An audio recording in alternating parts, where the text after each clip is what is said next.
اعوذ باللہ من الشیطان الرجیم بسم اللہ الرحمن الرحیم ان اللہ و ملائکتہ یصلون علی النبی یا ایہا الذین آمنوا صلوا علیہ وسلموا تسلیما اللہم صلی علی محمد وعلی آل محمد کما صلیت علی ابراہیم وعلی آل ابراہیم انک حمید مجید اللہم بارک علی محمد وعلی آل محمد کما بارکت علی ابراہیم وعلی آل ابراہیم انک حمید مجید اللہم صلی علی سیدنا محمد وعلی آل محمد بعدد کل ذرۃ مئۃ الف مرہ الصلاۃ والسلام علیک یا سیدی یا رسول اللہ وعلی آلک یا سیدی یا حبیب اللہ الصلاۃ والسلام علیک یا سیدی یا نور اللہ وعلی آلک یا سیدی یا محبوب اللہ الصلاۃ والسلام علیک یا سیدی یا رحمۃ للعالمین وعلی آلک یا سیدی یا شفیع المذنبین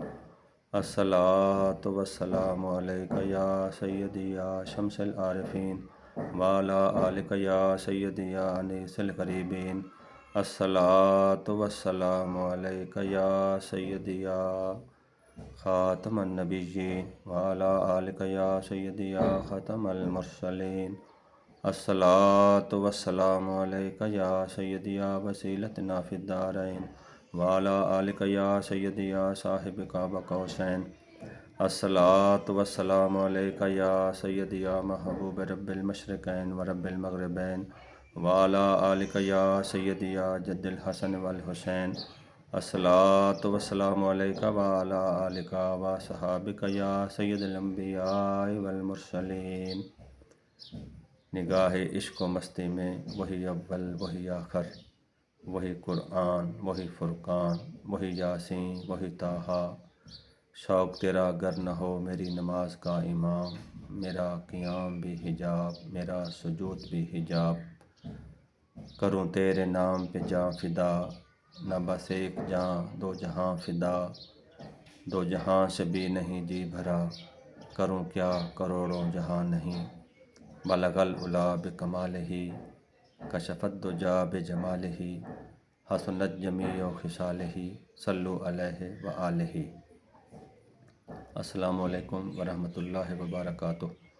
امید ہے کہ آپ اللہ کے فضل سے سب ٹھیک ہوں گے۔ آج ہم درس قرآن کے سلسلہ میں سورہ البقرہ کے 21ویں رکوع کی تلاوت کریں گے،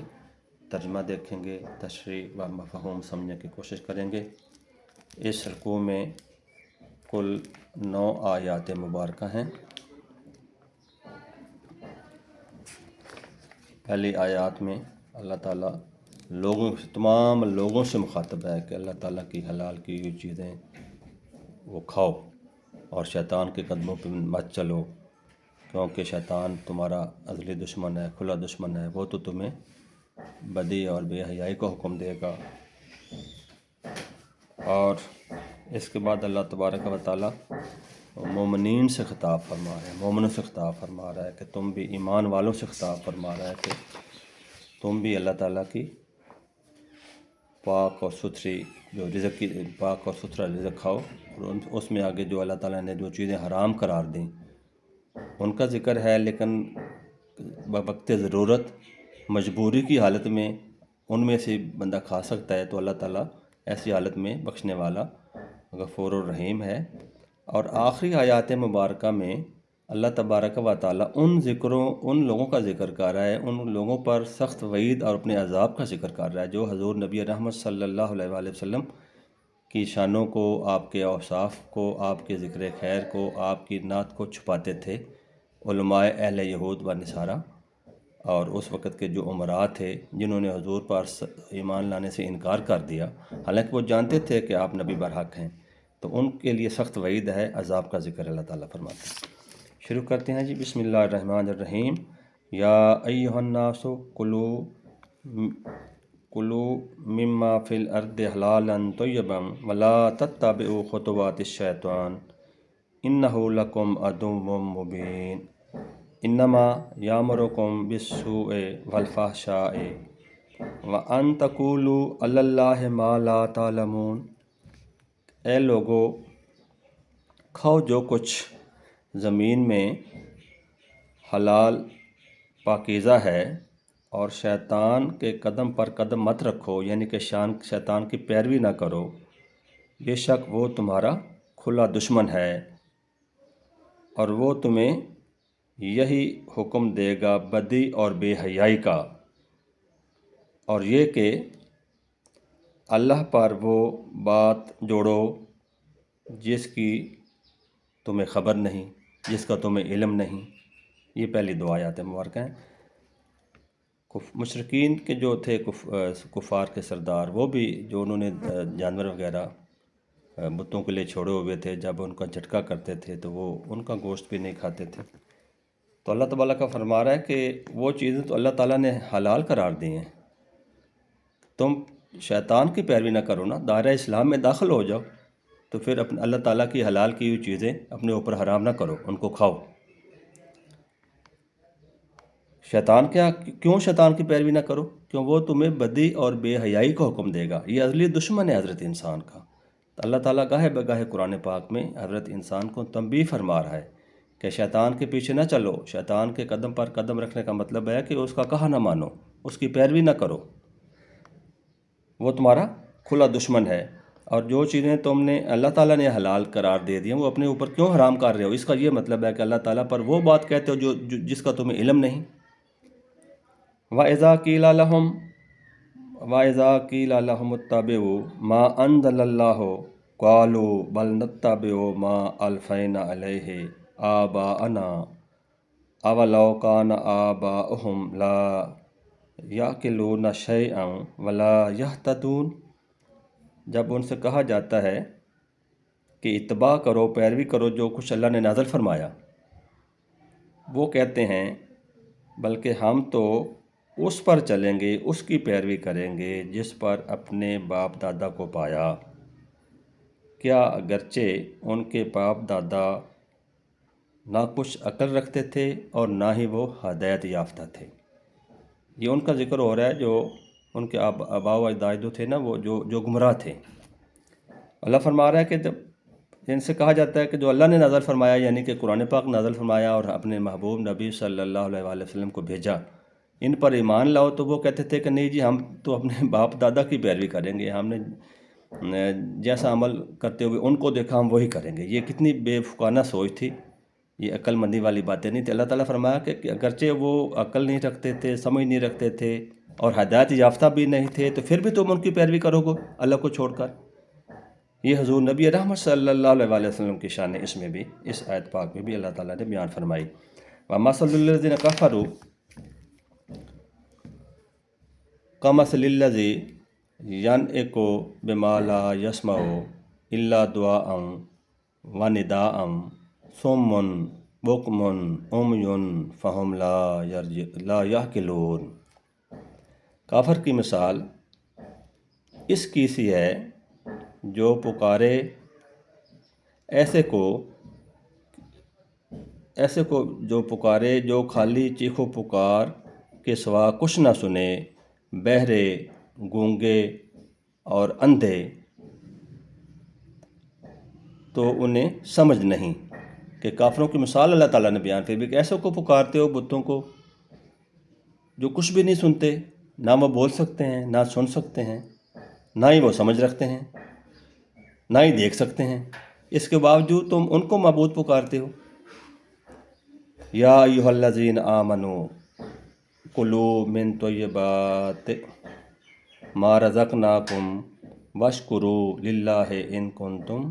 ایاہ تعبدون۔ اے ایمان والو، اے محبت رسول والو، اے عاشقان رسول، کھاؤ ہماری دی ہوئی ستھری چیزیں اور میرا حق مانو، یعنی کہ اللہ کا شکر ادا کرو، اللہ تعالیٰ کی نعمتوں پر اس کا شکر ادا کرو اگر تم اسی کو پوجتے ہو۔ انما حرم علیکم المیتۃ والدم ولحم الخنزیر وما اہل بہ لغیر اللہ فمن اضطر غیر باغ ولا عاد فلا اثم علیہ ان اللہ غفور الرحیم۔ اور بے شک اس نے یہی حرام کیے ہیں مردار، خون اور سور کا گوشت، اور وہ جانور جو غیر خدا کا نام لے کر ذبح کیے گئے ہوں۔ اللہ تعالیٰ نے یہاں فرما دیا کہ کون سی چیزیں حرام ہیں، ایک مردار، خون اور سور کا گوشت، اور ایسے جانور جو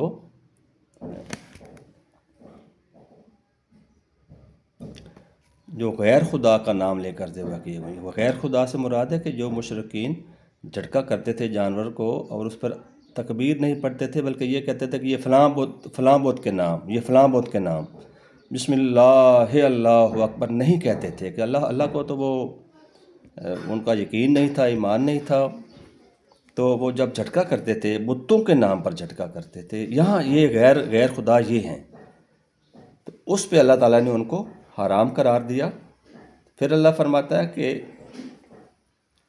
بغیر اللہ فمن اضطر غیر باغ، جو ناچار ہو، یوں کہ خواہش سے نہ کھائے، اپنی خواہش سے نہ کھائے، اور بے ضرورت سے آگے نہ بڑھے، تو اس پر گناہ نہیں۔ اللہ تعالیٰ بخشنے والا مہربان ہے۔ اب اس کے برعکس ہم دیکھیں، جب ہم جانور ذبح کرتے ہیں، اولیاء کی منت مانتے ہیں، ہم میلاد شریف پہ جانور ذبح کرتے ہیں، کسی اولیاء اللہ کے عرس پر کرتے ہیں، یا اپنے آباء و اجداد بزرگانے اپنے بزرگوں کے لیے صالح ثواب کے لیے کرتے ہیں جانور ذبح، تو وہ غیر اللہ پہ ذبح نہیں ہوگا، اس پہ تو تکبیر پڑھی جائے گی، اور نیت یہ ہوگی کہ یا اللہ جو یہ میں کھانا کھلا رہا ہوں، جانور ذبح کر کے تیری راہ میں دے رہا ہوں، اس کا ثواب فلاں کو پہنچے۔ حضور نبی علیہ السلام کی خدمت میں ہم پیش کرتے ہیں، اولیاء اللہ کی خدمت میں پیش کرتے ہیں، اپنے والدین کی خدمت میں پیش کرتے ہیں، تو کچھ لوگ اس کنفیوژن کا شکار ہیں، اس آیت کا حوالہ دے کے کہتے ہیں کہ نہیں یہ حرام ہو گیا جی، یہاں پہ غیر اللہ کے نام پہ ذبح کر، یہ نہیں ہے۔ یہ کنفیوژن دور ہونی چاہیے۔ جو بتوں کے نام پہ ذبح ہو جھٹکے کے ساتھ، وہ حرام ہے۔ اس کے برعکس جو میں آئی ریپیٹ اگین، یہ بہت بڑی کنفیوژن ہے ہمارے مسلمانوں میں، کہ جو جانور اصالِ ثواب کے لیے ذبح کیے جائیں، ان پر تکبیر پڑھی جائے، تو ان کا گوشت یا کھانا کھانا حرام ہرگز نہیں ہے۔ تو ضرورت کے تحت آپ کھا سکتے ہیں، اپنی جان بچانے کے لیے کھا سکتے ہیں، اگر کوئی ایسی اللہ نہ کرے بیماری لاحق ہو گئی ہے، تو اگر شفا آپ کو ہونی ہے ان حرام چیزوں کے کھانے سے، تو وہ جتنی چیز کے کھانے سے آپ کو شفا مل سکتی اس سے اوپر نہیں کھا سکتے، اپنی خواہش کے مطابق نہیں کھا سکتے۔ یا دشمن کے ہاتھوں جان کا خطرہ ہے، دشمن مجبور کرے کوئی حرام چیز کھانے کے لیے، تو وہ اپنی جان بچانے کی غرض سے کھا سکتے ہیں۔ ایسی صورت میں اللہ تعالیٰ دلوں کا حال جانتا ہے، اللہ تعالیٰ نیت کو دیکھتا ہے۔ وہ فرما رہا ہے اللہ تعالیٰ کہ بے شک اللہ بخشنے والا نہایت رحم فرمانے والا ہے۔ ان الذین یکتمون ما انزل اللہ من الکتاب ویشترون بہ ثمنا قلیلا اولئک ما یاکلون فی بطونہم الا النار ولا یکلمہم اللہ یوم القیامۃ ولا یزکیہم وَلَهُمْ عَذَابٌ علیم۔ اب یہ اس گروہ کا ذکر ہو رہا ہے جو حضور نبی علیہ السلام کی شانوں کو، آپ کی صفات کو، آپ کے ذکر خیر کو، آپ کی نعت کو اپنی کتابوں میں چھپاتے تھے، حالانکہ وہ جانتے تھے حضور سید عالم صلی اللہ علیہ وآلہ وسلم کے ظہور ہونے سے پہلے وہ لوگوں کو ساری شانیں بتاتے تھے، خود بھی عمل کرتے تھے، اور خود بھی اس بات کے منتظر تھے کہ نبی آخر الزمان صلی اللہ علیہ وآلہ وسلم تشریف لائیں اور ہم ان پر ایمان لائیں۔ گمان یہ کر رہے تھے کہ آپ کا ظہور بنی اسرائیل سے ہوگا۔ تو جب آپ کی بعثت، آپ کا ظہور حضرت سیدنا اسماعیل علیہ السلام کی اولاد پاک سے ہوا، تو پھر حسد میں پڑ گئے، دشمنی میں پڑ گئے، ذہنی جلن اور اناد میں پڑھ کر اپنے ایمان ضائع کر بیٹھے اور کفار کے گروہ میں شائع ہو گئے۔ اللہ تعالیٰ ان کا ذکر فرما رہا ہے کہ بے شک وہ لوگ جو اللہ تعالیٰ نے کتاب میں اتارا، یعنی کہ حضور سید عالم صلی اللہ علیہ وسلم کی شانیں بیان فرمائیں، ان کو چھپاتے ہیں اور اس کے بدلے قلیل دام وصول کرتے ہیں۔ یہ وہ لوگ ہیں جو اپنے پیٹوں میں آگ بھر رہے ہیں۔ آگ بھر رہے ہیں، آگ بھرنے سے مراد یہ ہے کل قیامت کے دن ان کو دوزخ کا عذاب ہوگا، آگ میں پھینکے جائیں گے، یا ان سے مراد یہ ہے کہ وہ جو قلیل دام وصول کر رہے ہیں، کل قیامت کے دن وہ آگ کی شکل میں عذاب بن کر ان کے سامنے آئے گا، اس کی لپیٹ میں وہ آ جائیں گے جو وہ کمائی کر رہے ہیں ایسی باتوں سے، حضور نبی اکرم صلی اللہ علیہ وآلہ وسلم کی شانوں کو چھپا کر، اپنی کتابوں میں تبدیلی کر کے۔ تو اللہ تعالیٰ کل قیامت کے دن نہ ان سے کلام فرمائے گا اور نہ ان کو ستھرا کرے گا، ان کو پاک کرے گا، اور ان کے لیے دردناک عذاب ہے۔ دردناک عذاب کی وعید اللہ تعالیٰ نے سنائی۔ اللہ تعالیٰ کا قیامت کے دن اللہ تعالیٰ کے کلام نہ کرنے کا مطلب یہ بھی ایک عذاب کی صورت ہے۔ نہ کلام فرمائے گا، نہ نظر رحمت فرمائے گا، نہ ان کو ستھرا کرے گا، اور اس کے برعکس دوسری طرف فرمائیں، اور جو محبت رسول والے ہوں گے، جو آپ کو ماننے والے ہوں گے، جو آپ کے عاشق ہوں گے، ان سے اللہ تعالیٰ کلام بھی فرمائے گا، نظر رحمت بھی فرمائے گا، اور ان کو جنت کے انعامات سے بھی نوازے گا۔ اولئک الذین اشتروا الضلالۃ بالہدی والعذاب بالمغفرۃ فما اصبرہم علی النار۔ یہی لوگ ہیں جنہوں نے ہدایت کے بدلے گمراہی خریدی اور بخشش کے بدلے عذاب۔ تو کس درجہ انہیں آگ کی برداشت ہے، کتنا برداشت کر لیں گے، کتنی ایسی سینہ زوری سے آپ صلی اللہ علیہ وآلہ وسلم کا انکار کر رہے ہیں۔ ذالک بأن اللہ نزل الکتاب بالحق وإن الذین اختلفوا فی الکتاب لفی شقاق بعید۔ ذالکہ، یہ اس لیے کہ اللہ نے کتاب حق کے ساتھ اتاری، اور بے شک جو لوگ اس میں اختلاف ڈالنے لگے وہ پرلے درجے کے جھگڑالو ہیں۔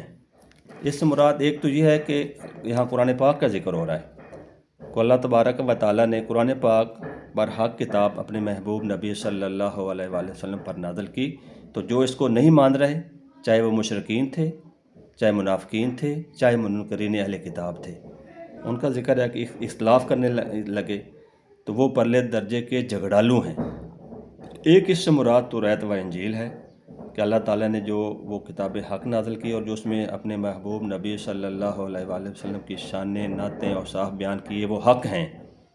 اور کئیوں نے ان کو مانا اور کئیوں نے انکار کیا۔ یعنی کہ آپ کی تشریف آوری سے پہلے مانتے تھے سب، جب آپ کا ظہور ہوا، اب ہجرت فرما کر مکہ شریف سے مدینہ تشریف لے گئے، تو وہ حسد اور بغض عناد کی وجہ سے انکار کر بیٹھے، اس میں اختلاف پیدا ہو گیا، ان میں بھی اختلاف پیدا ہو گیا اہل کتاب میں۔ کئی تو وہ تھے جو ایمان لے آئے اور کئیوں نے انکار کر دیا، ایک سے یہ بھی مراد ہے۔ دیکھتے ہیں آپ حضرات محترم، حضور نبی علیہ الصلوۃ والسلام کا نعت ہی نعت ہے پورا قرآن پاک۔ کوئی رکوع ایسا خالی نہیں جس میں اللہ تعالیٰ کفار کو عذاب کی وعید نہیں سنا رہا، اللہ تعالیٰ ان کا ذکر نہیں کر رہا جو آپ صلی اللہ علیہ وآلہ وسلم کو چھپاتے تھے اپنی کتابوں میں، ان کی شانیں جو آپ کی بیان فرمائی گئی تھیں ان کو چھپاتے تھے، ان میں تبدیلی کر رہے تھے۔ کوئی رکوع ایسا نہیں،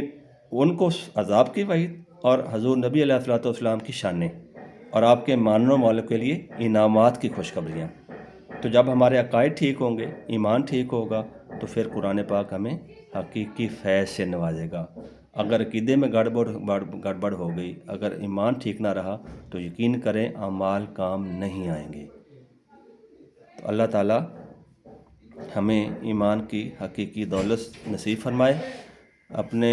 پیارے نبی صلی اللہ علیہ وآلہ وسلم پر اور آپ کی آل پر کثرت سے درود و سلام پڑھنے کی توفیق عطا فرمائے،